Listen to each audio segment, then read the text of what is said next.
Hey everybody, thanks for joining me on another episode of Cutting Up with Bae. Today we're going to do a super quick tutorial on a nice, delicious, hearty meal, and that is chicken fried steak. But before we get into that, I need you to hit that like button and hit that subscribe button so I can put out some more content and some more recipes for you guys. I also put the recipe in the comments below, but we're going to need some eggs. We're going to mix them eggs up. Got some flour, and I'm going to season the flour. And I have some cube steak.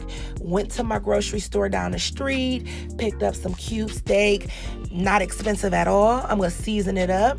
And after I season it on both sides, we're going to take this meat and we are going to fry it up. But before we fry it up, we are going to dredge it. So I'm going to take my meat and I'm going to put it in flour it up on both sides. Then I'll put it in the egg and make sure that it's submerged in the egg mixture. And then I'll put it back into the flour to put a nice coating on it.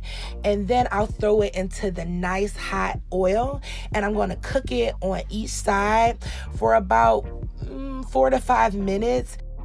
And you're going to repeat the process for any remaining steaks that you have. So if you have 3 or 4 steak pieces left, just repeat the process and you're going to get perfect results.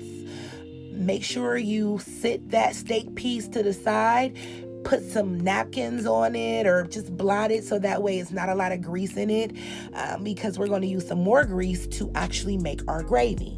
So what I did is I took all the oil that I had in the pan and I poured it in this bowl.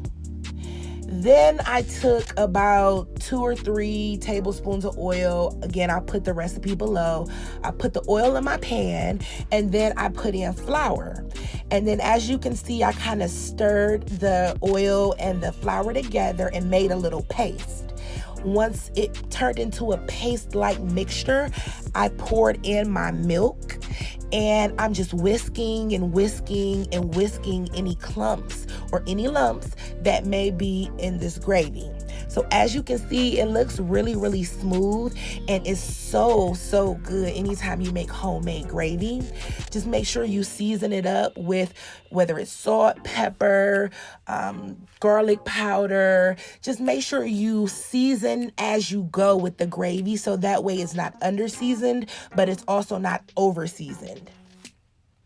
And there you have it. You have a really quick, delicious, and cheap dinner. You have country fried steak. I have some smashed potatoes, some creamy smashed potatoes, and some boiled, buttered, and seasoned asparagus. So thank you guys so much for checking out my video. I hope you guys enjoyed. As always, you guys have a blessed evening, and I will catch up with you on the next video. Peace out.